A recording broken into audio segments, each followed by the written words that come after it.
The scent of saffron and truffle oil hung thick in the air at Le Ciel Doré, mixing with the subtle notes of Tom Ford cologne and champagne that defined every evening service. My shoulders ached beneath the crisp black blazer I'd been wearing for 8 months straight.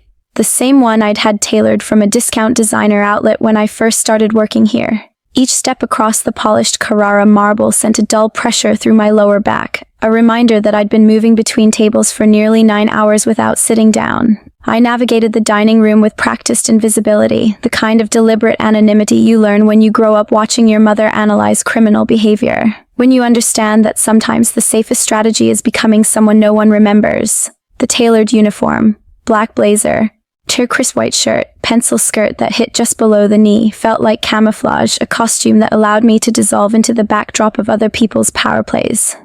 Le Ciel Doré wasn't just any restaurant, it was the kind of establishment where CEOs negotiated hostile takeovers over Wagyu beef, where political alliances were forged between courses of deconstructed French cuisine, where the city's elite came not just to eat but to be witnessed eating. The crystal chandeliers overhead cost more than I'd earn in a decade, each hand-cut prism catching the amber light and casting it across starched white linens and gleaming silverware that bore the restaurant's monogram. My manager, Dominique, materialized beside me with her usual expression of elegant impatience. Her perfume was Chanel No. 5, always, and the way she assessed the female staff with clinical detachment made my skin prickle. Eloin Table 12 just arrived. VIP reservation under Salvatore. Impeccable service, yes? Her tone carried that particular French inflection she reserved for instructions she expected to be followed without question, despite my flawless track record with VIP guests. I nodded without breaking stride, collecting menus and mentally shifting into the heightened awareness mode my mother had drilled into me. Table 12 occupied the semi-private alcove near the floor-to-ceiling windows, separated from the main dining room by a sculptural partition of frosted glass that provided both visibility and discretion. As I approached, I felt the atmospheric shift that precedes significant events. I'm that electric charge that makes your pulse quicken and your senses sharpen. My mother used to call it pattern recognition. That intuitive warning system that alerts you when something doesn't fit the expected sequence. I'd inherited it from her, along with her analytical mind and her compulsion to solve puzzles that others didn't even notice. The man at table 12 looked up as I arrived, and for a moment my rehearsed greeting faltered. Rowan Ashcroft. I'd seen his photograph in the financial press, always in articles about real estate acquisitions or charitable foundations, though everyone who paid attention understood what those carefully curated stories actually signified. He controlled half the city's luxury developments, owned interests in shipping and logistics that dominated the harbor, or wielded influence that extended far beyond any corporate boardroom. The word entrepreneur served as convenient shorthand for a man whose empire existed in the margins between legitimate business and something far more dangerous. He was younger than the photographs suggested, perhaps 38, with dark hair styled with expensive casualness. His face possessed the kind of symmetry that looked almost architectural. Strong jawline, sharp cheekbones, and eyes the color of dark amber that seemed to assess and catalog in a single glance. His shirt was crisp white linen, sleeves rolled to reveal a platinum watch that probably cost more than my annual salary, and everything about his posture communicated controlled authority, the kind that doesn't require announcement. "Good evening, Mr. Salvatore," I said. I'm maintaining professional neutrality despite the quickening of my heartbeat. "Welcome to Le Ciel Doré. May I bring you something from our wine selection to start?" He studied me with an intensity that felt uncomfortably thorough, as if he were reading information I hadn't intended to share. "The 2016 Chateau Margaux," he said finally, his voice carrying a subtle Italian cadence that softened certain consonants. "And I'll need a moment with the menu." I acknowledged with a slight nod, and withdrew, acutely conscious of his attention tracking my movement across the dining room. As I headed toward the temperature-controlled wine cellar, I registered 3 men seated near the entrance who triggered immediate alarm in my trained instincts. They were dressed appropriately for the venue, tailored suits, expensive watches, but their focus betrayed them. They weren't engaged with their menus or each other. Their attention remained fixed, with calculated subtlety on table 12. My mother's voice echoed from memory. "Watch the micro-behaviors, Eloin. The body reveals what the mind tries to conceal." These men maintained their hands in specific positions, one inside his jacket, another resting below the table line. the third with fingers near his collar in a way that suggested communication equipment. Their eye movements followed synchronized patterns, sweeping the room with professional precision, and they possessed that particular stillness that characterized predators in the moment before action, motionless except for the calculations happening behind their eyes. I retrieved the Chateau Margaux with fingers that trembled despite my efforts at control, my mind racing through threat assessments. This wasn't paranoia or overreaction. I'd grown up immersed in criminal psychology, had learned to decode behavioral patterns and threat indicators before I learned to drive. Every instinct honed by my mother's training was screaming that these men weren't here for the Dover soul. As I returned to table 12, I saw one of them touch his ear, an earpiece barely visible beneath styled hair. They were coordinated, operating as a unit. This was planned, rehearsed, professional. And Rowan Ashcroft, sitting there reviewing the menu with casual elegance, appeared completely unaware that he was being hunted. And I approached his table with my heart pounding so violently, I was certain it must be visible through my uniform. This was insane. I was a waitress with a psychology degree I'd never used, not a bodyguard or operative. The rational response would be alerting security, calling the police, doing something official and safe and reasonable. But my mother had also taught me that by the time institutional responses activate, the critical moment has often passed. "Your wine, sir," I said, setting the bottle down with hands that betrayed only slight tremor. I began the familiar choreography of presenting the label, removing the cork, but my mind was operating at accelerated speed, analyzing options and probabilities. How could I warn him without triggering the violence I sensed was seconds away? Rowan nodded his approval. Han and I poured a small amount for tasting. As he lifted the glass, I leaned forward slightly, adjusting the position of his water glass with deliberate precision. As I moved, I locked eyes with him. 2 deliberate, measured blinks, and whispered, barely moving my lips, my voice pitched below normal hearing range. "Run." When I blinked twice. His hand froze mid-motion. Those amber eyes snapped to mine, and I witnessed the instantaneous calculation happening behind them. The rapid-fire assessment of whether I was delusional, dangerous, or delivering critical intelligence. Whatever he read in my expression must have provided confirmation because he gave the smallest possible nod, a gesture so subtle that anyone not watching for it would miss it entirely. I straightened, retrieved an empty serving tray from a nearby station, and deliberately positioned myself between his table and the 3 men who were now shifting their weight forward, hands moving inside their jackets with synchronized intention. My palms were slick with perspiration. This was possibly the most reckless decision I'd ever made. I was about to destroy my career, my carefully constructed anonymity, possibly my life, based on pattern recognition and a dead mother's training. But those men were reaching for something, and every analytical framework I possessed confirmed it wasn't a phone or wallet.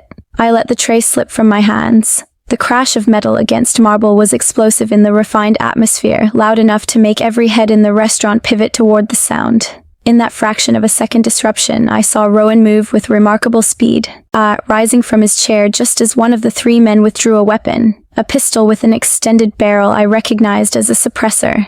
The muffled report that followed bore no resemblance to cinematic gunfire. It was a soft, almost polite sound, barely audible beneath the gasps and screams that erupted as Dinah's processed what was happening. A wine glass on Rowan's table shattered, spraying dark red liquid across the white tablecloth in patterns that resembled arterial spray. "Get down," someone shouted, but Rowan was already moving, his hand closing around my wrist with startling strength as he pulled me toward the kitchen entrance. Behind us, more of those muffled reports punctuated the chaos of overturning furniture and panicked voices. We burst through the kitchen doors into controlled pandemonium, confused chefs and prep staff freezing mid-motion. Rowan didn't hesitate, pulling me through the labyrinth of stainless steel workstations, past startled employees who pressed themselves against walls to clear our path. "Service exit," I managed through rapid breathing, finding my voice. "Through the storage area, back left corner." He adjusted direction without questioning my knowledge of the building's layout, trusting information from a woman he'd met minutes ago. We shoved through the storage room door, past industrial shelving units stocked with dry goods and commercial-grade equipment, until we reached the heavy steel door that opened onto the delivery alley. The December air hit my face like cold water, sharp with the smell of rain and refuse. Sharon pulled me against the brick wall, both of us breathing hard, his body forming a barrier between me and the door we'd just exited. "Who are you?" he demanded, his voice low and urgent. "How did you know?" "Allowin Starling," I managed between gasps. And I didn't know with certainty. I recognized patterns. Those men weren't behaving like normal diners. They were watching you, coordinating movements. My mother was a criminal psychologist. She taught me to read behavioral indicators. Something shifted in his expression, surprise perhaps, or a flash of respect. She died 3 years ago. Pancreatic cancer. The familiar ache that accompanied those words was muted by adrenaline pumping through my system. We need to move, I continued. If they're professionals, they'll have exit points covered. As if to validate my assessment, I heard voices at the alley's far end, speaking in clipped urgent Russian. Rowan's grip on my wrist tightened and he pulled me in the opposite direction, toward the street. A black Mercedes SUV screeched to a halt at the alley entrance and my heart stopped. But Rowan relaxed fractionally, pulling me toward the vehicle. "It's mine," he said as the rear door opened. "Get in." I hesitated for perhaps 2 seconds before climbing into the back seat. The interior smelled of leather and the same cologne Rowan wore, something with notes of bergamot and cedar. A man in the front passenger's seat turned to assess us, his expression professionally neutral but his eyes sharp with evaluation. "Drive," Rowan ordered. "Penthouse. Use the secondary route." As the Mercedes pulled away from Le Ciel Doré, I caught a glimpse of police vehicles arriving, with their emergency lights painting the wet pavement in alternating blue and red. My entire body was trembling now that immediate danger had receded, the adrenaline crash hitting me with nauseating force. I'd just destroyed my job, possibly made myself a target, definitely shattered my carefully maintained invisibility. All for a man I didn't know, based on intuition and training from a mother who died believing that pattern recognition mattered more than personal safety. Rowan was watching me with those assessing amber eyes. "You saved my life," he said finally. "Why?" I met his gaze, seeing my reflection in those depths, a woman with dark hair escaping its professional chignon and wide brown eyes, still wearing her restaurant uniform, who looked as surprised by her own actions as he was. "Because someone had to," I answered simply. I was the only one who saw the pattern.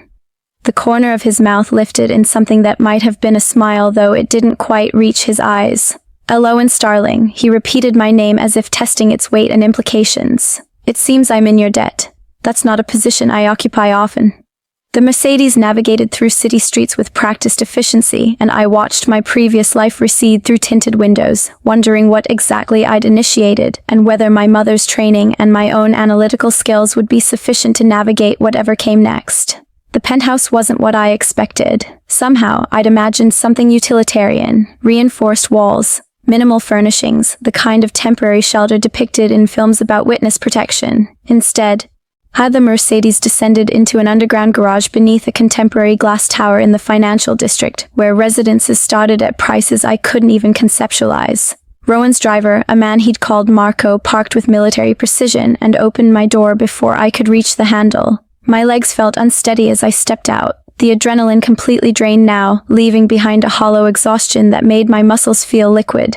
"This way," Rowan said, his hand at the small of my back, guiding me toward a private elevator with the same controlled touch he'd used pulling me through Le Ciel Doré's kitchen. His palm was warm through the thin fabric of my uniform shirt, and I was acutely aware of how inappropriate my outfit was for wherever we were going. The elevator ascended smoothly, no visible buttons on the interior panel. "Wore biometric authentication," I observed, watching Rowan press his thumb to a discreet scanner beside the door.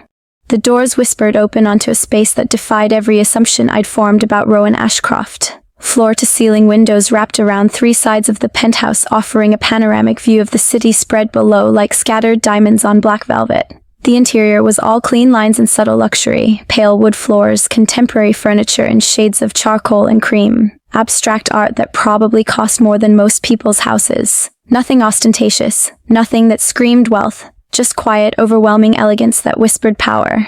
"Kitchen is through there," Rowan said, gesturing toward an open-plan space visible beyond the living area. "Guest suite is down that hallway. You should find everything you need." He moved to a minimalist bar cart and poured 2 fingers of amber liquid into crystal tumblers. You drink whiskey?" "Sometimes," I said, accepting the glass he offered. My hand was still shaking slightly, and some of the liquid sloshed against the sides. He noticed, of course. Those amber eyes noticed everything. Adrenaline crash. "It'll pass." He settled into one of the leather armchairs, gesturing for me to sit. "Tell me about your mother." The question caught me off guard. "Why?" Because you just risked your life based on training she gave you, he said simply. That suggests she was remarkable. I sank into the chair opposite him, suddenly aware of how exhausted I was. Dr. Catherine Moretti. She consulted for law enforcement, developed behavioral profiling protocols for identifying violent offenders. She believed that predators reveal themselves through micro-patterns, the way they move through space, and how they position their bodies, the timing of their actions. And she taught you to see these patterns. She taught me to survive them, I corrected. She said the world was full of predators wearing acceptable masks, and that the only defense was learning to see what others missed. I took a sip of the whiskey, feeling it burn down my throat. She died before she could teach me what to do with that knowledge beyond staying invisible. Rowan studied me over the rim of his glass. Yet tonight you chose visibility. Tonight the cost of invisibility was too high. I met his gaze directly. Those men weren't going to miss. They were professionals, coordinated, patient. If I'd done nothing, you'd be dead. And now? Now they know I exist, I said, the full weight of that reality settling over me. Which means I'm a witness. A complication. A loose end that needs eliminating. Yes, he said, with brutal honesty I hadn't expected. Which is why you're here and not at your apartment. My people already confirmed that your building is being watched. 2 men in a vehicle across the street, another in the lobby pretending to wait for a delivery. My chest tightened. How long have you known? Since we were in the car. I had Marco run a check the moment you told me your name. He leaned forward slightly. Alawan, you saved my life tonight. That creates an obligation I take very seriously, but you need to understand what you've stepped into.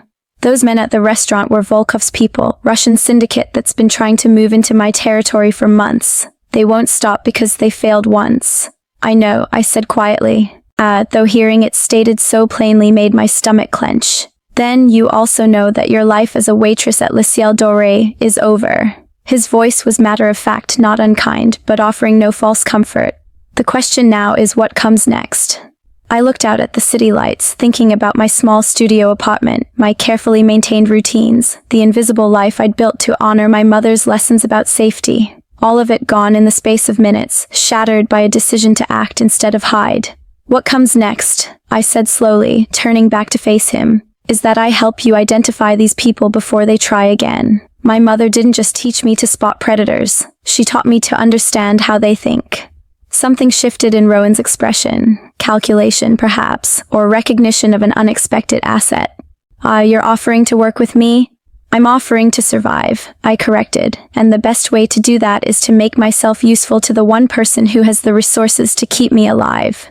The corner of his mouth lifted in that ghost of a smile I'd seen in the car.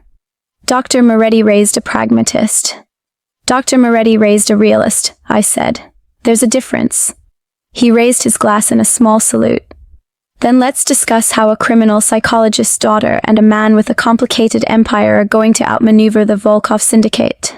I woke to unfamiliar silence. Not the usual symphony of my neighborhood, no traffic rumble, no neighbors arguing through thin walls, no sirens cutting through the pre-dawn darkness. Just absolute quiet, the kind that exists only in spaces insulated by money and elevation. For a disorienting moment, I forgot where I was. Then memory crashed back. The restaurant, the gunfire, Rowan's penthouse. I'd fallen asleep in my uniform, too exhausted to even find the guest suite Rowan had mentioned. Now pale morning light filtered through those massive windows, and I sat up on the leather sofa where I'd apparently collapsed, my body stiff and my mouth dry. Coffee's ready. Rowan's voice came from the kitchen area. He was already dressed, dark slacks, a navy Henley that suggested he'd been awake for hours. There are clothes in the guest room. Probably not your style, but better than wearing that uniform another day. I accepted the coffee mug he offered, wrapping my hands around its warmth. You keep women's clothing on hand. My sister visits occasionally. She's roughly your size. He settled into the chair across from me, his own coffee in hand. We need to talk about what you saw yesterday. I took a long sip, letting the caffeine begin its work. You want a behavioral analysis. I want to understand what you noticed that I missed. 3 men walk into a restaurant where I'm dining, something that happens frequently, and you immediately identify them as a threat. How? I set down the mug and closed my eyes, reconstructing the scene in my mind. This was the exercise my mother had drilled into me countless times. Observe, catalog, analyze, report. They entered separately, but within a 4-minute window. First man at 6:42 positioned himself near the entrance with clear sightlines to the main dining room. Second pair at 6:45 took a table with visual coverage of your alcove and the kitchen access. Timing could be coincidence, Rowan said, though his tone suggested he was testing rather than dismissing. The timing combined with positioning creates pattern, I continued, but it was their behavior that confirmed intent. Normal diners orient toward each other or their menus. These men oriented toward you, not obviously, but their eye movement, the angle of their shoulders, the way they held their heads. And they were tracking you while pretending engagement with their surroundings. I opened my eyes to find Rowan watching me with that intense focus that made me feel simultaneously exposed and valued. My mother called it predator geometry. When someone is hunting, their body betrays them through spatial relationships. They create triangulation points, maintain visual contact with their target, position themselves for optimal action while minimizing their own exposure. What else? Their hands, I said, remembering the detail that had sent ice through my veins. The first man kept his right hand inside his jacket, resting against what I assumed was a shoulder holster, standard concealed carry position. Yet the woman at the couple's table had her hand in her purse for 7 minutes straight. Nobody actually does that unless they're gripping something. And the third man touched his ear twice in 30 seconds. Communication equipment. Rowan's expression had shifted to something harder, more calculating. You timed all of this? I don't consciously time. I just noticed duration. I picked up my coffee again. My mother said temporal patterns are as revealing as spatial ones. Humans have natural rhythms, how long they look at menus, how often they shift position when they check phones. These people were operating outside normal rhythms. They were synchronized, which meant they were coordinated. When did you know they were moving? When you lifted your wine glass, I said immediately. All three shifted forward simultaneously, maybe 2 inches each, but perfectly timed. That's not coincidence. That's a go signal. They were waiting for a specific moment, probably when you were distracted, when your hands were occupied and your attention divided. Rowan set down his mug with careful precision. Average police response time in that neighborhood is 8 to 12 minutes from initial call.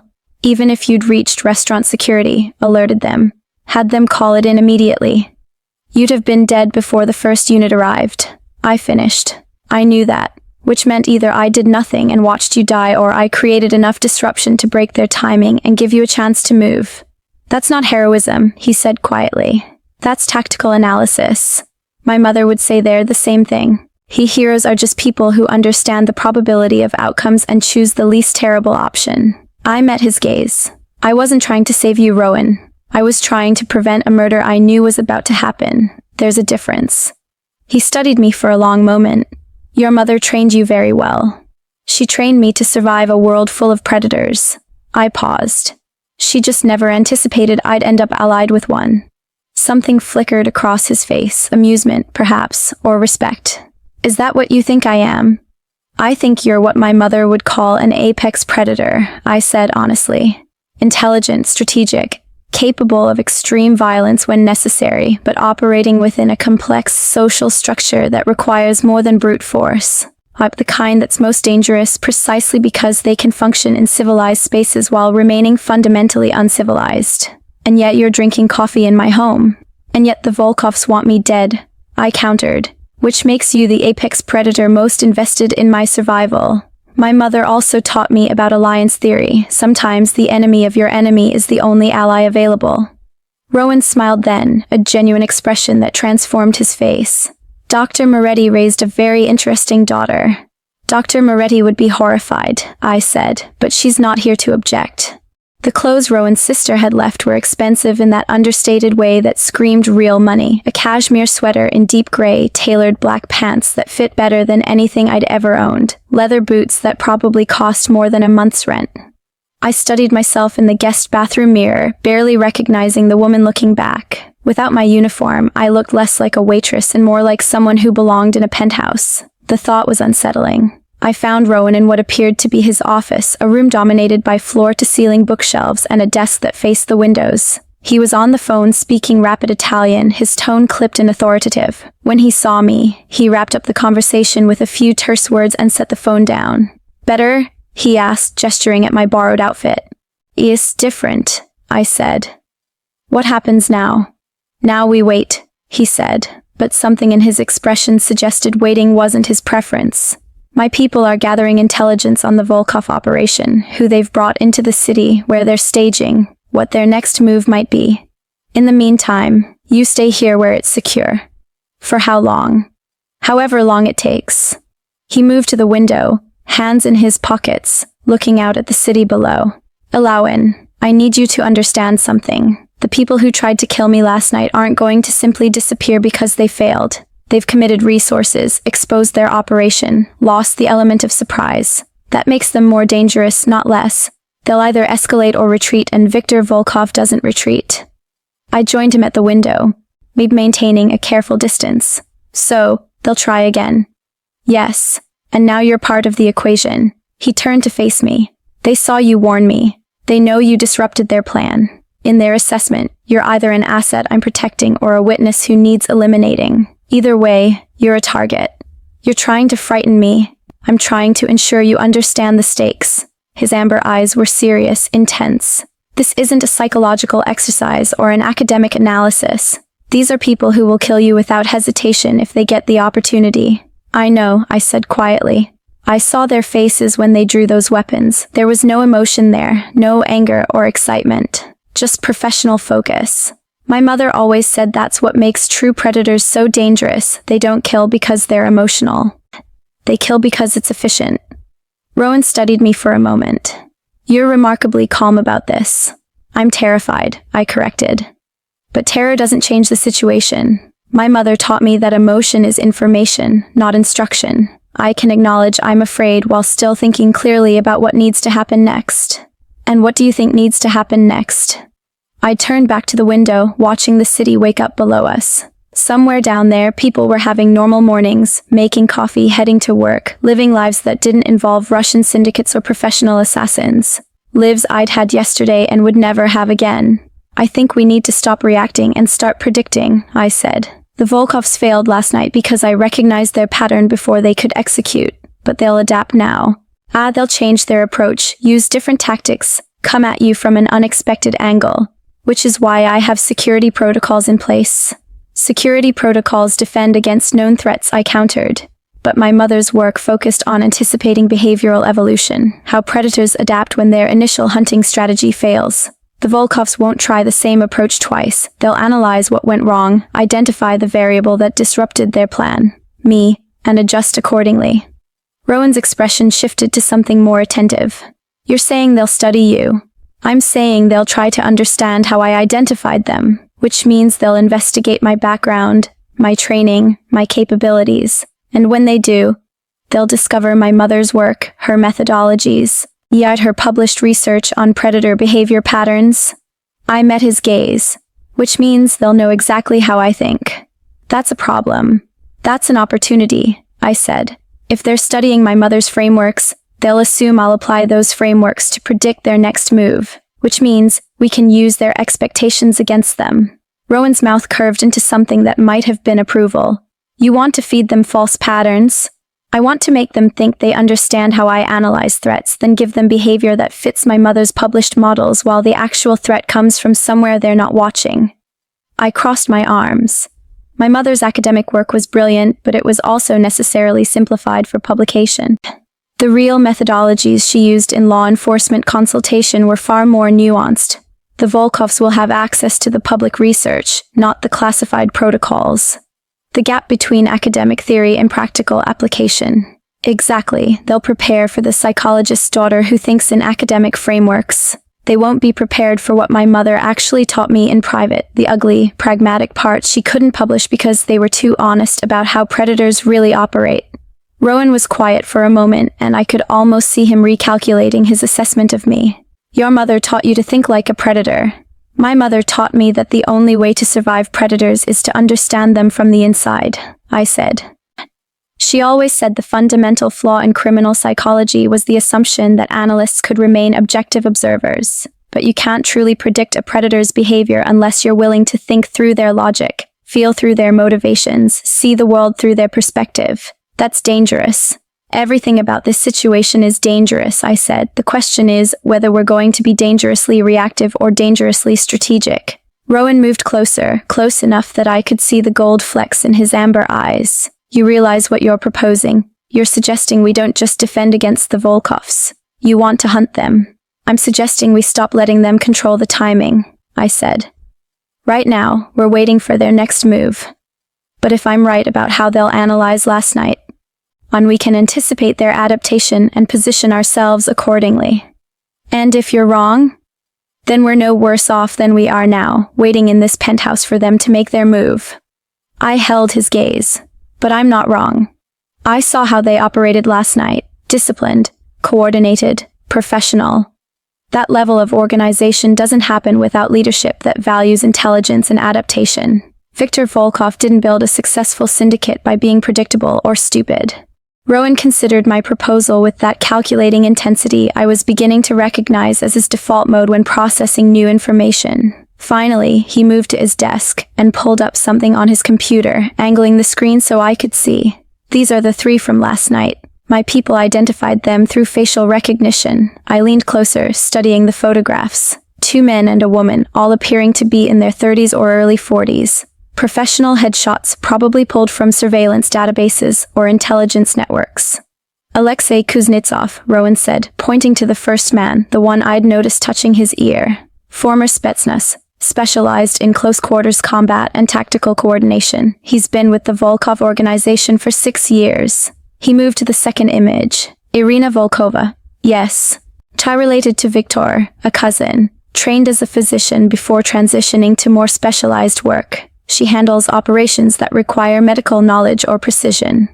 Poison, staged accidents, things that need to look natural, I said, my mother's research on female assassins surfacing in my mind. Exactly. And this one? He indicated the third photograph.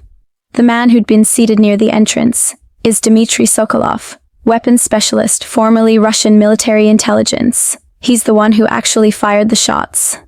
I studied their faces, trying to reconcile these professional portraits with the predators I'd observed at Le Ciel Doré. They're not independent contractors. This is a dedicated team. Viktor's personal unit, Rowan confirmed. He doesn't deploy them unless the target is significant and failure isn't acceptable. He closed the laptop, which tells you how seriously he's taking this territorial dispute, and how seriously he'll take the fact that they failed. I moved back to the window, my mind working through implications. He'll blame them for not identifying me as a variable. They'll be under pressure to correct their mistake, which means they'll be highly motivated to eliminate you specifically. Rowan finished. Not just as a witness, but as proof they can still execute successfully. The reality of that settled over me like a physical weight. I wasn't just a loose end in some abstract power struggle. I was a personal failure that needed correcting. A stain on their professional reputation. And my mother had written extensively about how predators responded to wounded pride. They became more focused, more dangerous, more willing to take risks. How many people know I'm here? I asked. Marco, my head of security, 2 others in my inner circle who are coordinating the intelligence gathering. That's all. Rowan's tone was firm, and it will stay that way. Information security is the only reason you're still alive. I turned from the window to face him. What about my apartment? My things? Already handled. Marco had everything you might need packed and brought here early this morning. Your landlord has been told you had a family emergency and will be away indefinitely. Your phone has been destroyed. They could track it. We'll get you a secure line if necessary, but for now, you're completely off the grid. The efficiency with which my life had been dismantled and relocated was both impressive and unsettling. You do this often? Make people disappear? When their survival depends on it. He paused. Elowen, I know this is disorienting. Yesterday you were invisible by choice. Today you're invisible by necessity. But the alternative is a bullet from Dmitry Sokolov or something worse from Irina Volkova, I said. I understand. I'm not complaining, just processing. Process faster, he said, but there was something almost gentle in his tone. Because I need you sharp. If we're going to use your mother's methodology to anticipate the Volkov's next move, I need to understand exactly how that works. I nodded, forcing myself to shift from emotional processing to analytical mode. Show me everything you know about Viktor Volkov, his background, his previous operations, his known associates. Predators develop signature patterns based on their formative experiences and early successes. If I can identify his behavioral baseline, I can predict how he'll adapt to last night's failure. Rowan pulled out his phone and made a brief call. Marco, bring everything we have on Viktor Volkov to the penthouse. Yes, all of it. He ended the call and looked at me. This is going to be extensive. Viktor's been operating for over 20 years. Good, I said. The more data, the clearer the pattern. My mother always said that predators can't help but reveal themselves over time. They think they're being unpredictable, but they're actually slaves to their own psychology. They repeat what's worked before, avoid what's failed. Escalate in predictable directions when pressured. And you can see those patterns? I was raised to see them, I said. My mother used to spread case files across our dining room table and walk me through her analysis process.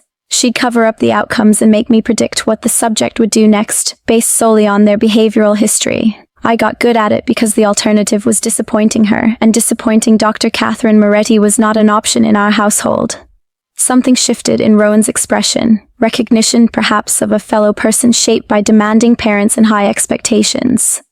She sounds formidable. She was brilliant and terrifying and absolutely certain that the world was full of monsters who needed to be understood in order to be stopped.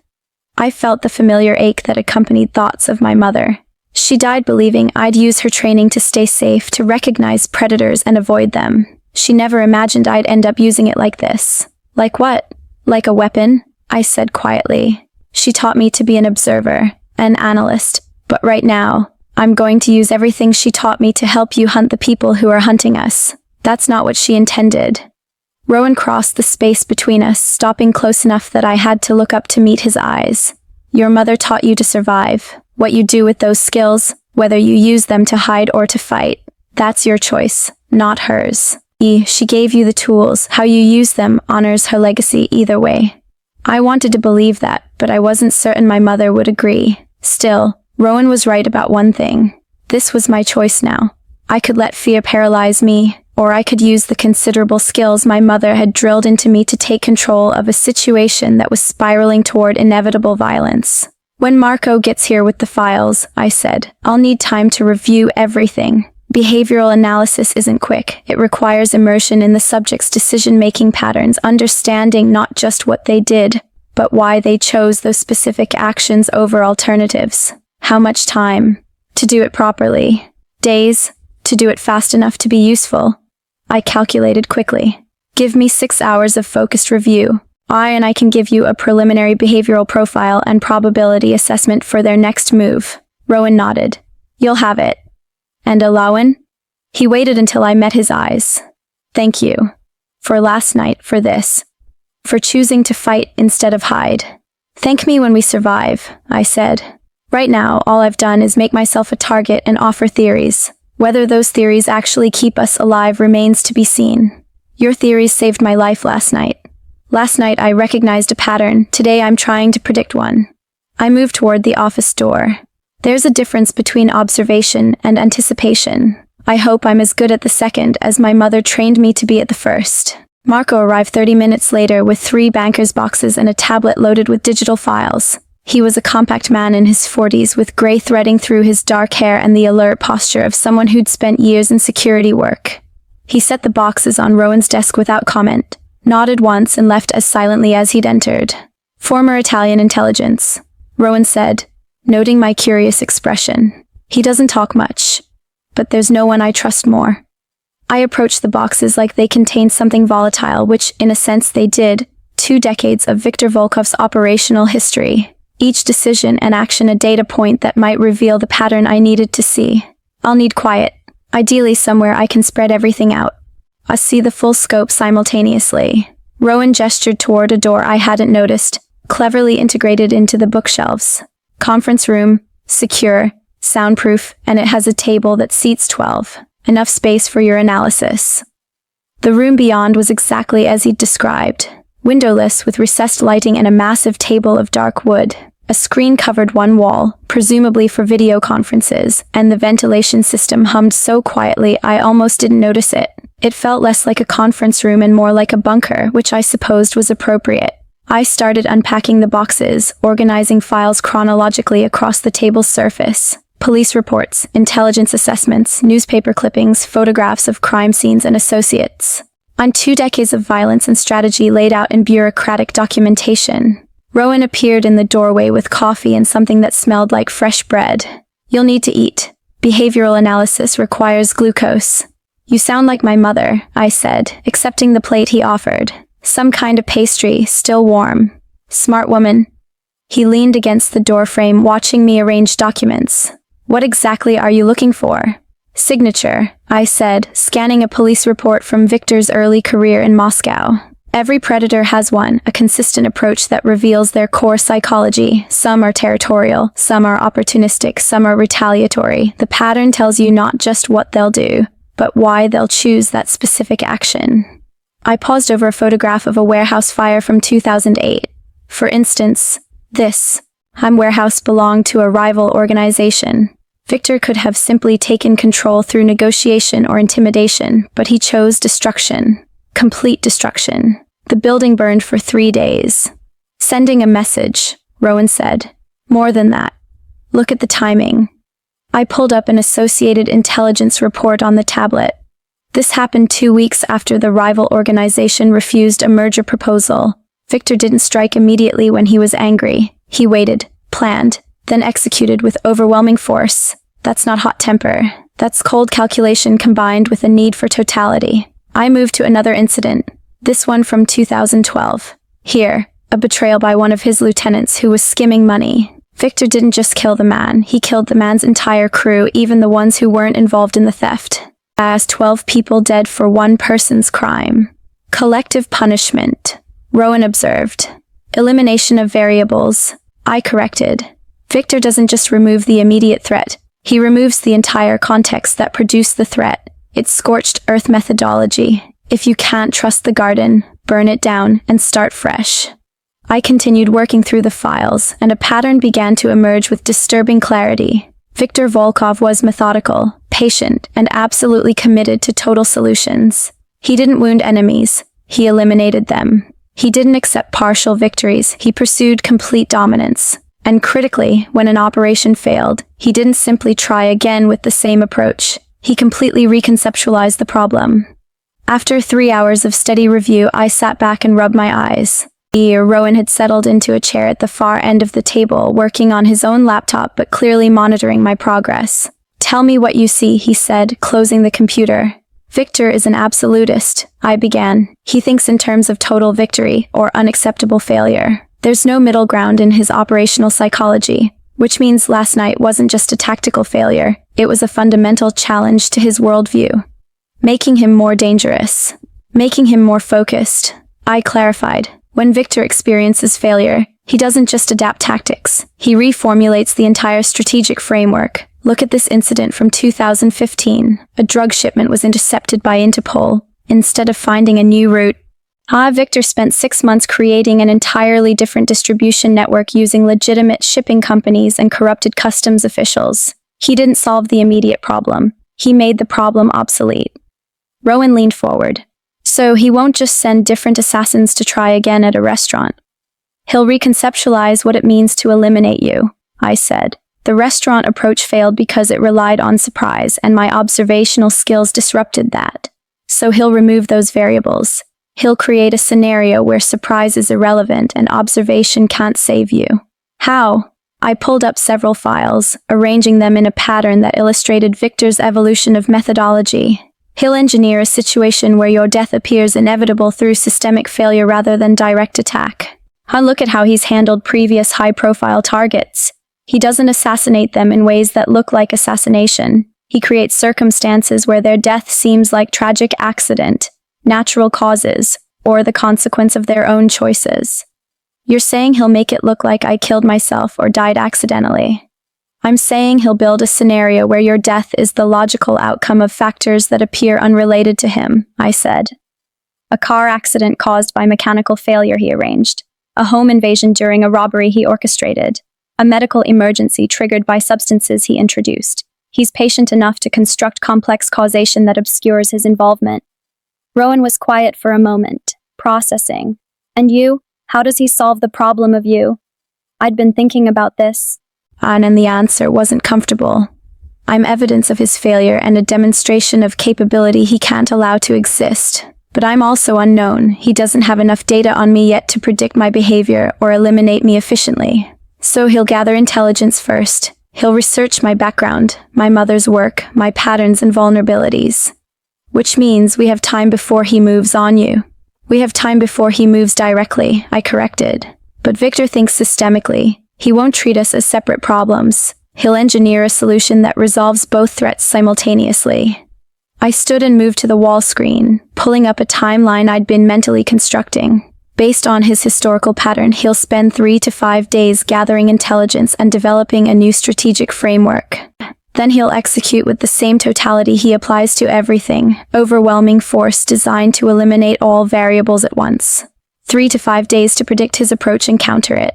3 to 5 days to become unpredictable enough that his analysis fails, I said. Victor's strength is his methodical nature, but that's also his weakness. He relies on being able to model his target's behavior accurately. If we can present him with behavioral data that seems consistent but leads him to false conclusions, we can position ourselves to counter whatever he plans.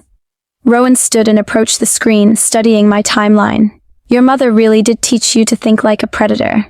My mother taught me that predators are slaves to their own patterns, I said. They think they're being strategic, but they're actually just executing variations on the same fundamental approach. Victor will come at us methodically, systematically, and with overwhelming force because that's who he is. We don't need to predict the exact tactic. We just need to understand the psychology driving his decisions and be ready for something big, comprehensive, and designed to look like anything except what it actually is. Night fell over the city, the lights below transforming into a constellation of human ambition and survival. I'd been working for nearly 8 hours straight, and my eyes burned from reviewing documents. Rowan had checked in periodically, bringing food I barely touched, and coffee I consumed gratefully, but mostly he'd left me alone with Viktor Volkov's operational history. Now I found him in the main living area, standing at the windows with a glass of something amber in his hand. The city spread below him like a kingdom, which I supposed in many ways it was. You should rest, he said without turning around. You've been at this all day. Almost done, I said, joining him at the window but maintaining careful distance. I have a preliminary profile, not complete, but enough to start making predictions. Tell me. I organized my thoughts, falling into the analytical framework my mother had drilled into me. Viktor Volkov is what my mother would classify as a systematic dominant predator. He's not impulsive or emotional. Every action serves a larger strategic purpose. He views power as something to be accumulated methodically, consolidated absolutely, and defended ruthlessly. I could have told you that, Rowan said. But here's what matters for prediction, I continued. Victor's defining psychological characteristic is his need for control through comprehension. He doesn't act until he fully understands the system he's operating within. That's why he takes time between initial failure and subsequent action. He's not hesitating, he's analyzing. Rowan turned to face me, the city lights creating shadows across his features. So he's studying us right now. He's studying the failure, yes, trying to understand what variable he didn't account for, and the answer is me, someone who could read his team's behavioral patterns and disrupt their timing. I moved to the sofa, suddenly exhausted, which means his next approach will be designed to neutralize observation as a defensive tool. How do you neutralize observation? You create scenarios where seeing the threat doesn't help. You engineer inevitability. I pulled my legs up under me, the cashmere sweater soft against my skin. My mother worked a case once, a serial killer who didn't hide his presence at all. He'd approach victims openly in public spaces, appearing completely normal. By the time they recognized the threat, he'd already created circumstances where their options were limited. That's what Victor will do. He'll build a situation where even if we see it coming, we can't effectively counter it. Rowan settled into the chair across from me, his expression thoughtful. You're describing a trap. I'm describing systematic elimination of defensive advantages, I said. Victor won't try to surprise us again. He'll construct something where surprise is irrelevant. We sat in silence for a moment, and I felt the weight of what I was really saying settle between us. This wasn't an academic exercise anymore. These predictions would determine whether we survive the next week. Can I ask you something? I said finally. Yes. Why does Victor want you dead specifically? I've read the files about territorial disputes and business conflicts. But that doesn't explain why he'd deploy his personal team for an assassination at a public restaurant. That's high risk, high exposure. There has to be something more personal driving this. Rowan was quiet for a long moment, swirling the whiskey in his glass. 3 months ago, Victor approached me with a merger proposal. He wanted to combine our operations, my legitimate businesses providing cover for his less legitimate ones, his resources expanding my reach. It was actually a reasonable offer from a pure business perspective. But you refused? I refused because accepting would have meant ceding control of decisions to a partnership structure. Victor doesn't do equal partnerships. He accumulates smaller powers until he becomes the dominant force. I've built what I have by maintaining independence, by not becoming obligated to anyone. He met my eyes. Saying no to Viktor Volkov isn't something people do frequently or survive reliably. So this is about wounded pride, I said. He made an offer he expected you to accept, and your refusal was a public demonstration that his power has limits. More than that, Rowan said. My refusal encouraged others to refuse him. 2 other organizations that were considering similar arrangements backed out after I said no. From Victor's perspective, I didn't just reject his offer. I undermined his expansion strategy. I processed this through my mother's frameworks about predator motivation. So, eliminating you serves multiple purposes. It removes the obstacle to territorial expansion. It punishes the refusal. And it sends a message to anyone else who might consider saying no to him. 3 birds with 1 stone, Rowan agreed. Victor thinks systematically. Remember, he doesn't waste actions on single purposes. Which means his next move won't just be about killing you, I said, the implication crystallizing. It'll be designed to demonstrate something. That refusal is fatal. That his power is inevitable. That resistance is futile. Making it public somehow, Rowan said. Or at least visible to the people whose behavior he wants to influence. I stood and began pacing, my mind working through scenarios. He can't make it obviously an assassination. That would invite law enforcement attention and potentially create martyrdom narratives that strengthen resistance. But he needs the outcome to be clearly connected to your refusal in ways that other organization leaders will understand. A message that looks like tragedy but reads as warning. Exactly. I stopped pacing and faced him. Rowan, what are your legitimate business interests, the public-facing operations? Real estate development primarily. Luxury properties, commercial spaces, some hospitality ventures. All legal, all profitable, all providing the foundation for less transparent activities. He stood. Why? Because that's where Victor will strike, I said. He won't come at you personally, not yet. He'll attack your public empire in ways that create pressure, force you into reactive decisions, make you vulnerable. My mother called it ecosystem disruption. You don't kill the predator directly. You destroy the environment that sustains them until they're weakened enough to eliminate safely. Rowan's expression shifted to something harder. He'll go after my properties, my businesses.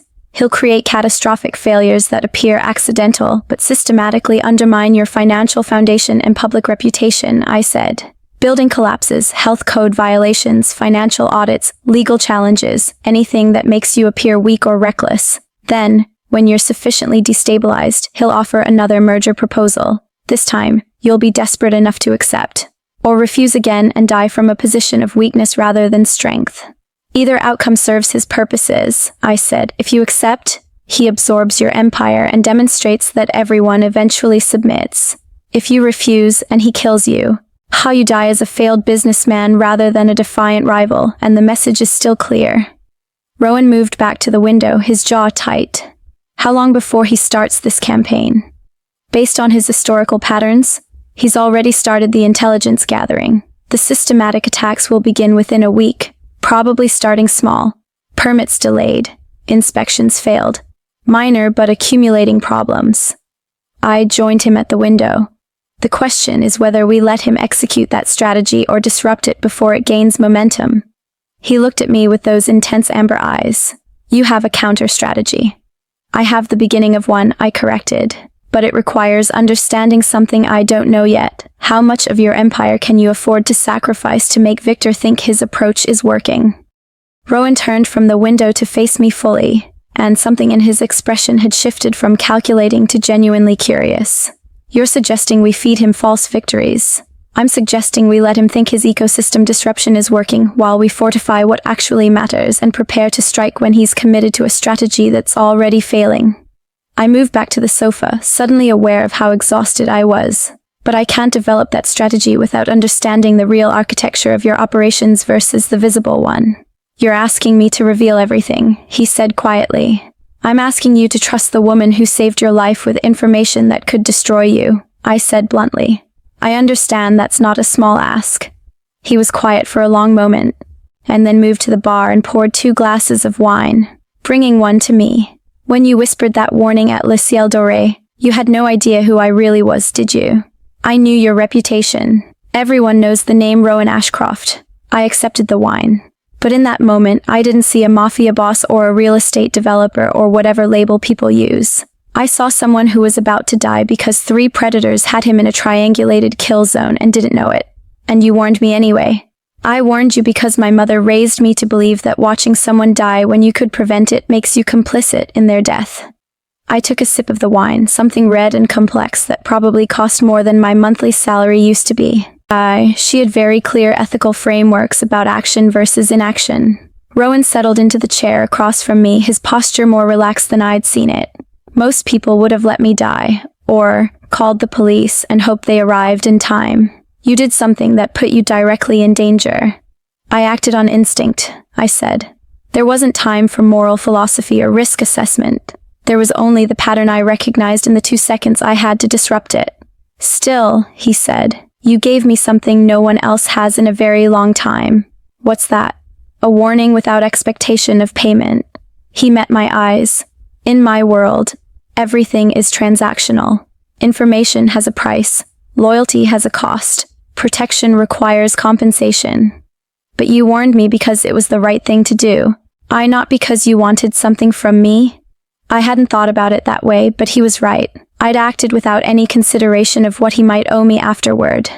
My mother would say that's just basic human decency. Your mother clearly never operated in my world, he said with something that might have been amusement. Basic human decency is a luxury most people can't afford when survival is measured in transactions. Is that how you see everything? As transactions? I see everything as exchanges of value, he said. You provide something. You receive something. The terms might not always be monetary, but there's always a ledger, always a balance that needs to be maintained. That sounds exhausting. It's survival, he said simply. When you build power outside conventional structures, and you can't rely on laws or contracts to protect you, you rely on the understanding that everyone in your ecosystem benefits from maintaining the arrangement. The moment that balance tips, the ecosystem collapses. I thought about this, viewing it through my mother's frameworks about social predators and pack dynamics. So Victor's merger proposal wasn't just about business expansion, it was about joining ecosystems, creating a larger network of mutual obligation. Exactly, and my refusal was a statement that I value independence more than expanded power through obligation. He paused. Which from his perspective makes me either admirably principled or dangerously naive. Or a threat to the transactional model he relies on, I added. If you can be successful while remaining independent, it suggests his approach isn't inevitable. And that undermines the psychological foundation of his entire power structure. Rowan smiled, a genuine expression that transformed his face from severe to almost warm. You really do see the world through behavioral psychology. I see the world through the lens my mother gave me, I said. Sometimes I wonder what I would have become if she'd been a musician or an architect instead of a criminal psychologist.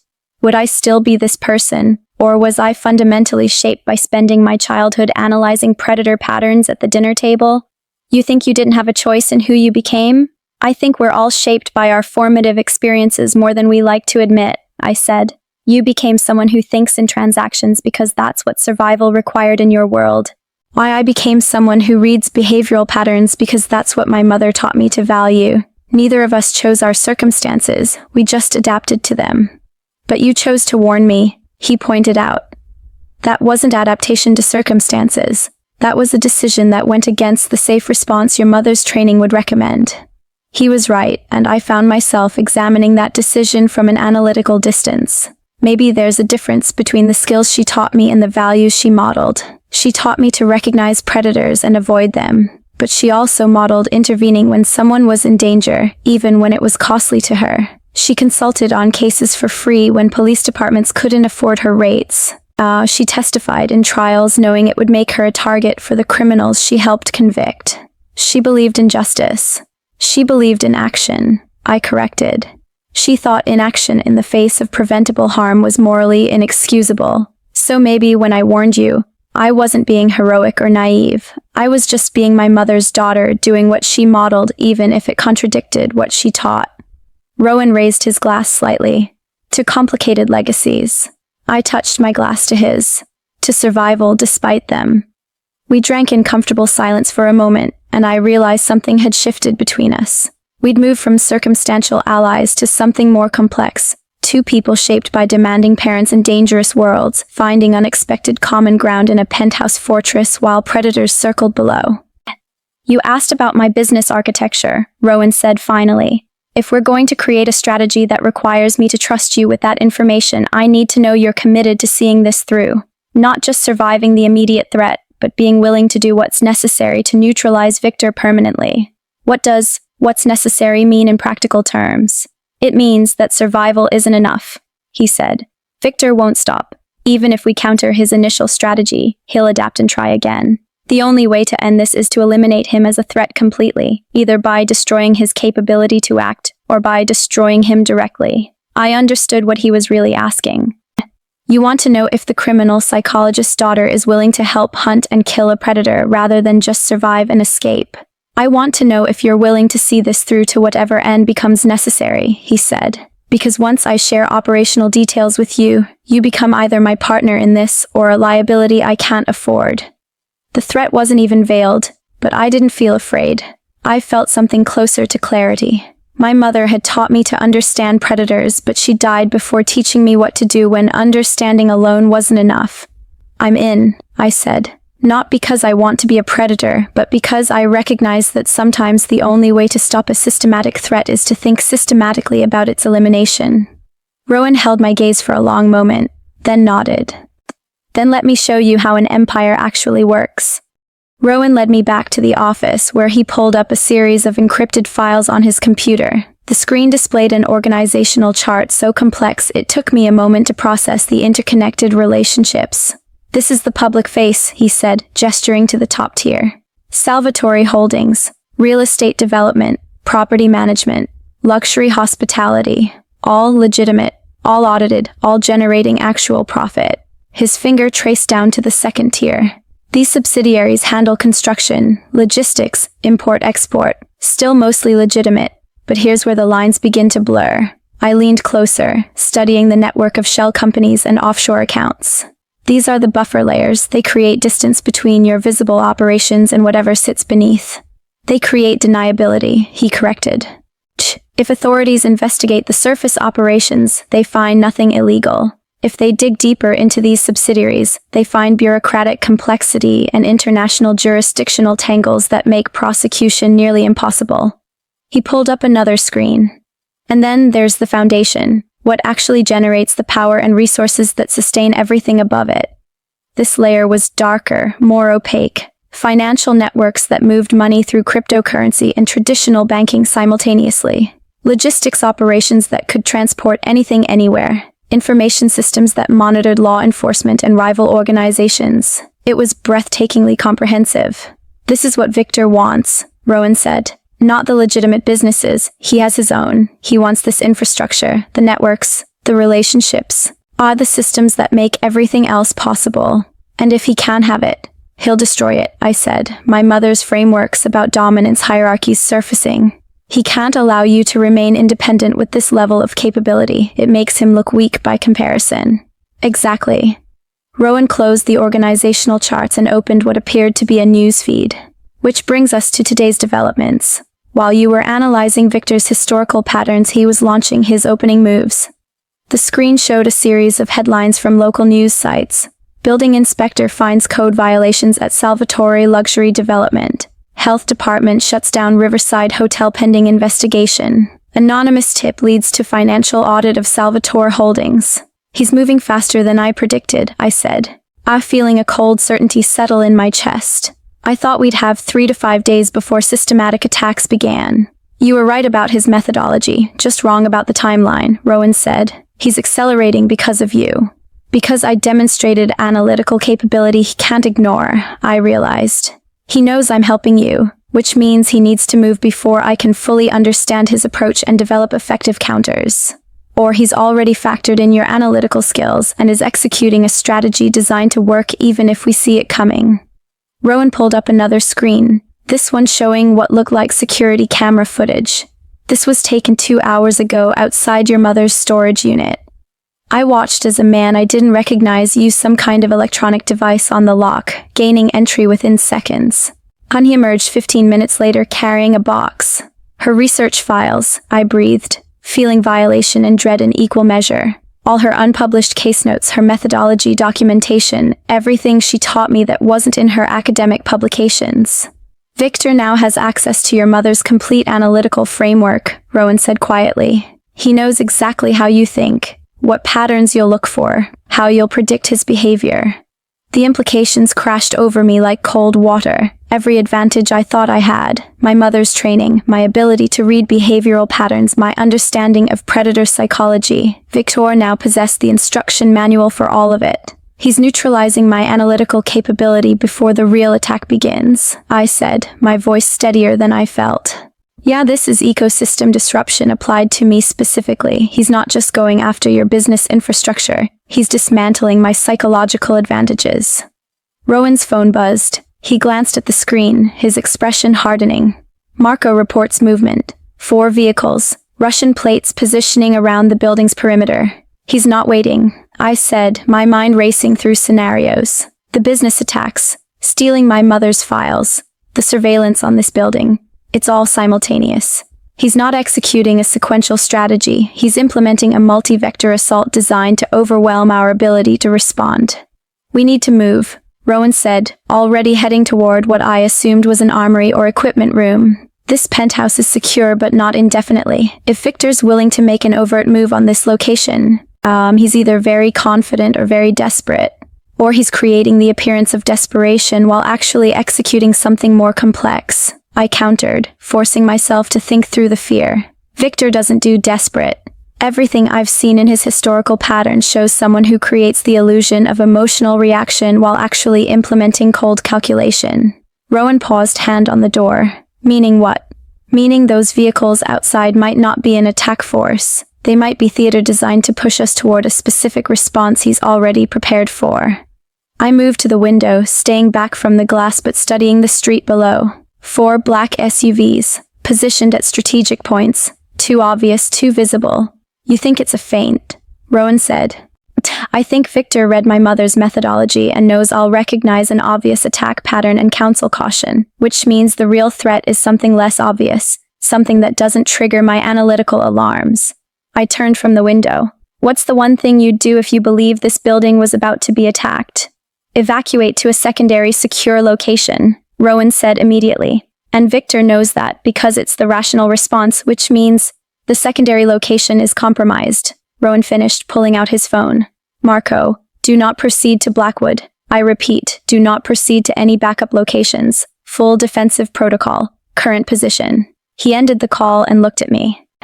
How did you know? Because my mother's research emphasized that sophisticated predators don't just predict behavior, they engineer circumstances where the rational response becomes the trap. I felt my heart racing but forced my mind to stay analytical. Victor isn't trying to breach this penthouse. He's trying to flush us out of it into an environment he controls. Rowan moved back to his computer, pulling up security feeds from multiple locations. If the backup locations are compromised, we're contained here until we can verify safe extraction. Which gives him time to implement whatever his actual objective is, I said, watching the vehicles on the street below. They weren't moving, just maintaining position. This isn't about killing us immediately. This is about control, limiting our options, forcing us into reactive posture, and creating psychological pressure that makes us make mistakes. So we stay here and wait him out? We stay here and figure out what he actually wants, I corrected. Because everything I know about Victor suggests he doesn't commit resources without clear objectives. Those vehicles, the business attacks, stealing my mother's files, They're all pieces of a larger strategy I'm not seeing yet. Rowan's phone buzzed again. He looked at the screen and his expression went cold.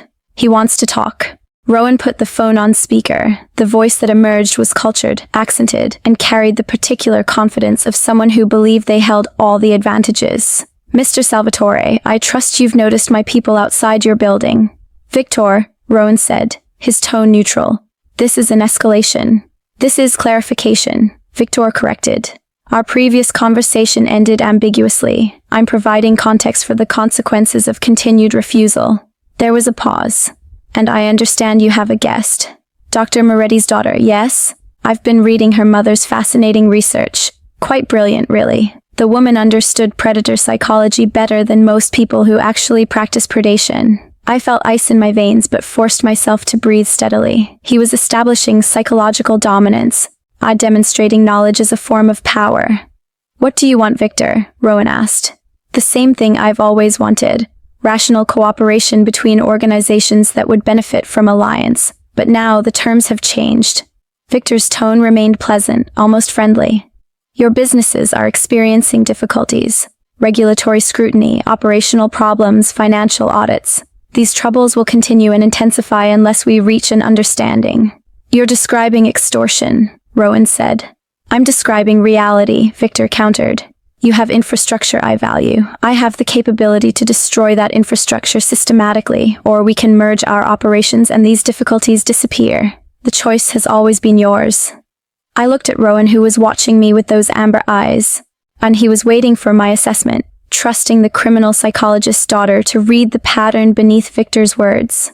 There's something else, I said quietly, not caring that Victor could hear me. This isn't just about the merger. Ah, Miss Moretti speaks. Victor said, audible pleasure in his voice. You're quite right. The merger is business, but you personally represent something more interesting. You disrupted a flawless operation through observational skills inherited from your remarkable mother. That makes you either an asset worth acquiring or a problem worth eliminating. You want to recruit me, I said, the pattern suddenly clear. I want to offer you the same choice I'm offering Mr. Salvatore, Victor said. Work with me and benefit from my resources and protection. Or maintain your alliance with a man whose empire is crumbling and suffer the consequences alongside him. I felt Rowan tense beside me, but I kept my focus on the psychological game Victor was playing. He wasn't just dividing us, he was offering me a way to rationalize betrayal by framing it as pragmatic survival. You've read my mother's research, I said. Then you know what she wrote about predators who rely on intimidation and forced compliance. Enlighten me, Victor said, amusement clear in his tone. She wrote that they reveal fundamental insecurity through the need to dominate rather than inspire genuine loyalty. The most dangerous predators don't threaten, they make you want to follow them. I paused. You're threatening, Victor. Yeah, which tells me you're not as confident as you're pretending to be. The silence that followed was electric. When Victor spoke again, the pleasant tone had acquired an edge. Your mother also wrote about the fatal flaw of analysts who confuse understanding with immunity. You may comprehend my psychology, Miss Moretti, but that doesn't protect you from its consequences. No, I agreed. But it allows me to predict your next move, which amounts to the same thing. Then predict this, Victor said, and the line went dead. 3 seconds later, the lights went out. The penthouse plunged into darkness, broken only by the city lights filtering through the windows. Emergency lighting flickered on immediately, bathing everything in dim red. He cut the power, Rowan said, already moving toward the equipment room. Which means he's prepared to breach. No, I said, my mind working frantically through what Victor had revealed in our conversation. He's not breaching. He's demonstrating capability, showing that he can reach us whenever he wants, that our security is an illusion he's choosing not to shatter yet. As if to confirm my assessment, the lights came back on. Normal power restored as suddenly as it had been cut. Rowan's phone buzzed with a text message. He showed me the screen. The next demonstration will be permanent unless we reach an understanding by midnight. He's giving us a deadline, Rowan said. He's giving us a countdown to create psychological pressure, I corrected. Victor doesn't actually want to kill us, he wants to force capitulation. Dead, we're worthless to him. Cooperating under duress, we're assets he can exploit. So what do we do? I moved back to the conference room, where my mother's frameworks were still spread across the table. Victor had stolen her files, but he didn't have what mattered most, the lived experience of learning from her, the instinctive understanding that came from years of dinner table discussions about predator psychology. We give him what he expects, I said slowly, an idea forming. My mother's published research emphasizes pattern recognition and behavioral prediction. Victor will assume that's how I'll approach this problem, analyzing his historical patterns to predict his next move. But that's exactly what you've been doing, Rowan said. That's what I've appeared to be doing, I corrected. But my mother taught me something she never published because it was too dangerous, the difference between predicting behavior and manipulating it. Victor thinks he's read the instruction manual for how I think. What he doesn't know is that my mother taught me how to use his expectations against him. Rowan moved closer, understanding dawning in his expression. You want to feed him false predictions. I want to make him believe I'm following my mother's analytical frameworks while actually implementing something she would never have approved of. Active psychological warfare. I pulled up the organizational chart Victor had been studying. He expects me to predict his attack vectors and help you defend against them. Instead, while we're going to make him doubt his own strategy by introducing information that undermines his confidence in his approach. How? By making him think his organization is compromised, I said. Victor's defining characteristic is his need for control through comprehension. If we can make him believe his people are feeding him false information or that his strategic planning is based on flawed intelligence, he'll pause to reconsolidate rather than execute. You want to make him paranoid about his own team. I want to exploit the fundamental weakness in any systematic predator, their reliance on accurate information to make strategic decisions. If we can corrupt his information streams, we corrupt his decision-making process.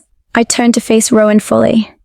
But this requires resources I don't have and capabilities only you possess. Tell me what you need.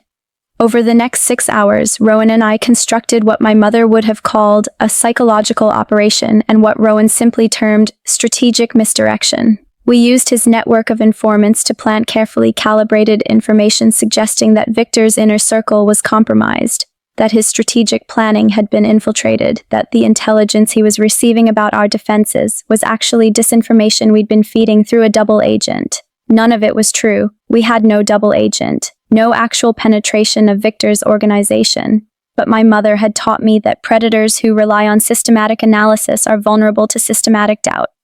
If you can make them question the foundation of their information, they'll pause to verify rather than proceed with potentially flawed strategy. The key was making the disinformation believable enough to trigger Victor's analytical instincts without being so obvious that he'd recognize it as manipulation. This is insane, Marco said when Rowan explained the plan. You're betting everything on making him paranoid enough to hesitate. I'm betting on behavioral consistency, I corrected. Victor has never executed a major operation without thoroughly vetting his intelligence. If we can introduce sufficient doubt about the reliability of his information sources, his own methodology will force him to pause and reconsolidate. And if it doesn't work, then we default to defensive protocol and hope his attack is something we can survive, Rowan said. But Elowen's approach gives us a chance to avoid the confrontation entirely by making Victor defeat himself. We implemented the operation through multiple channels, encrypted communications we knew Victor was monitoring, conversations in locations where his surveillance could capture them, even a staged argument between Rowan and Marco, where Marco appeared to accidentally reveal information about our compromised security. Each piece of disinformation was designed to create a pattern that would look to Victor's analytical mind like evidence of infiltration. By 11 p.m., an hour before Victor's midnight deadline, we deployed everything we could. Now there was nothing to do but wait and see if Victor's systematic nature would overcome his aggressive intentions. The call came at 11:45. Victor's voice was different this time, less pleasant, more calculating. I'm disappointed, Mr. Salvatore. I expected more sophisticated deception. My heart sank. He'd seen through the operation. However, Victor continued, the mere fact that you attempted such an elaborate disinformation campaign suggests you have resources I hadn't fully appreciated. It also suggests Miss Moretti is applying methodologies that weren't in her mother's published research, which makes her more valuable and more dangerous than I initially assessed. I looked at Rowan, trying to read where this was going. I'm calling to propose a temporary cessation of hostilities while I reevaluate certain strategic assumptions, Victor said. Not a truce, understand. A pause. A time for both of us to consider whether continued escalation serves our actual interests or merely our pride. What are you offering? Rowan asked. 72 hours. No operations against your businesses, no moves against Miss Moretti, no pressure for merger decisions. In exchange, you maintain current defensive posture without attempting to expand or retaliate. Victor paused. Consider it professional courtesy between adversaries who have discovered they've underestimated each other. Rowan looked at me. I considered it from every angle my mother had taught me, looking for the trap. But what I saw was something simpler. A systematic predator recognizing that his current strategy was based on incomplete assessment and choosing to pause rather than proceed with potentially flawed assumptions. 72 hours, Rowan agreed. But Victor, understand this. If you come at us again, there won't be warnings or demonstrations. There will be total commitment to eliminating you as a threat.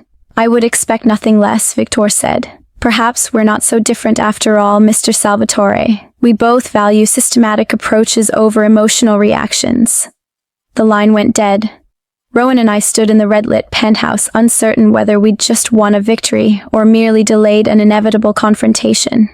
Did it work? He asked. It worked enough, I said.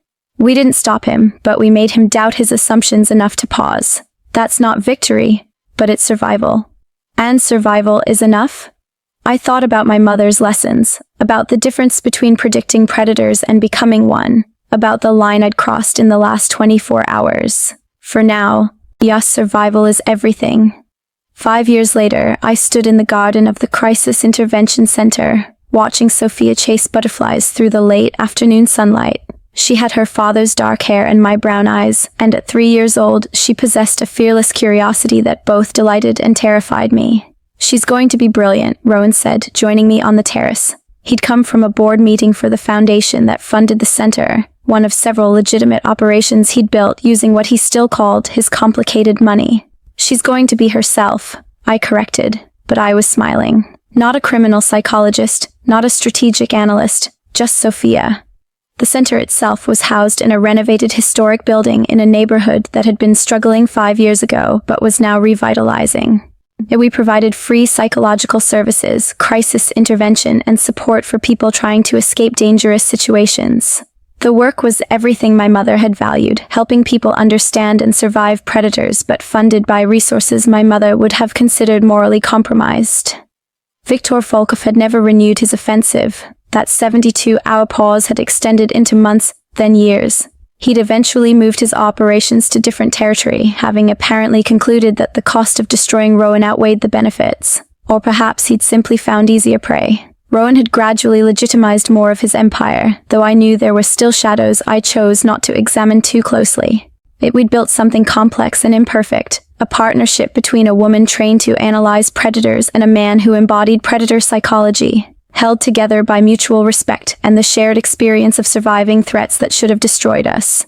Do you think she'd approve? Rowan asked, knowing I was thinking about my mother, of the center, of us, of how we're using everything that happened. I watched Sophia discover a ladybug, her delighted laughter carrying across the garden. I think she'd understand that the world isn't divided cleanly into predators and prey, criminals and heroes. I think she'd see what I finally learned, that sometimes protection comes from unexpected sources and sometimes justice requires accepting imperfect allies. That's very diplomatic, Rowan said, amusement in his voice. That's very honest, I corrected. My mother taught me to see the world clearly, even when clarity is uncomfortable. You're dangerous, Rowan. You always will be. But you're also the person who's kept me and our daughter safe, who's funded work that saves lives, who's protected people who had nowhere else to turn.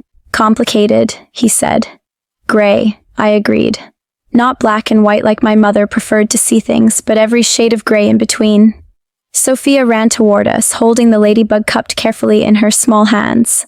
Mama, look, it landed on me. I knelt down to examine her treasure, helping her look without touching, teaching her observation and gentleness. As I did, I felt Rowan's hand on my shoulder, protective, possessive, and entirely devoted. My mother had taught me to survive predators by understanding them, while life had taught me that sometimes understanding leads to acceptance. Acceptance leads to partnership, and partnership leads to building something neither of you could have created alone. It wasn't the life my mother would have chosen for me, but it was the life I'd chosen for myself. Complicated, imperfect, and lived in every shade of gray between right and wrong, and it was enough. If you enjoyed Eloin and Rowan's journey from that fateful night at Le Ciel Doré to building a life in the gray areas between right and wrong, don't forget to like this video, subscribe to the channel, and hit that notification bell so you never miss another story. Drop a comment below. What was your favorite moment? The restaurant scene, the psychological warfare with Victor, or the epilogue 5 years later? Thanks for watching. And I'll see you in the next story.